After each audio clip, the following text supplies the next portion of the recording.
শুধুমাত্র ভালো কাজ করলেই পাচ্ছে স্বাস্থ্যকর খাবার সম্পূর্ণ বিনামূল্যে। নাম দেওয়া হয়েছে ভালো কাজের হোটেল। রাস্তায় মরাটা থাকলে এটা দিনে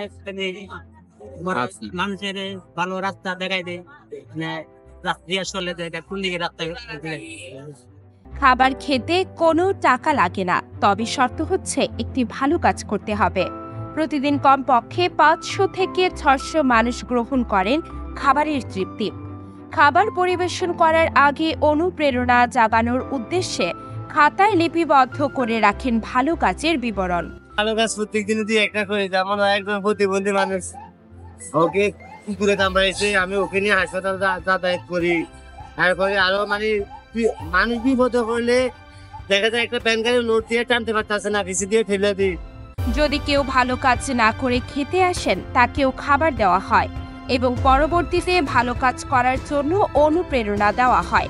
রাজধানীর তেজগাঁও, কমলাপুর, গুলশান, বনানী সহ অনেক জায়গায় রাস্তার পাশে বসে যান ক্ষুধার্তরা এবং ভালো কাজের হোটেল সেবা দানকারী মহৎ ব্যক্তিরা তাদের জন্য খাবার পরিবেশন করার ব্যবস্থা করেন।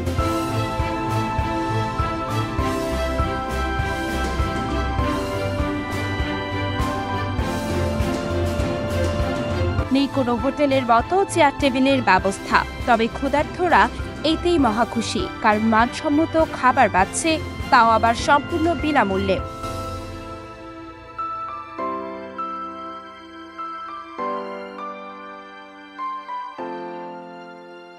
যেখানে বর্তমান সময়ে দেখা মেলে শত শত মানুষ খাবার সহ নানান সমস্যা নিয়ে ভুগছে, সেখানে ভালো কাজের হোটেল তাদের কষ্ট লাঘব করার জন্য নিয়েছে এমন উদ্যোগ।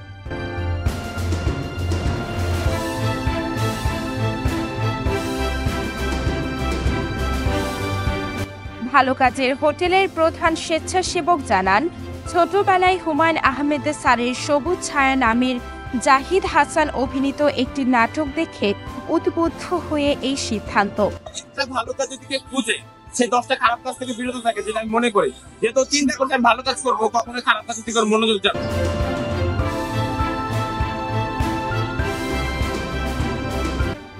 এবং বাস্তবায়ন করার জন্য 2009 সালে বন্ধুদের সহায়তা প্রথম শুরু করেন।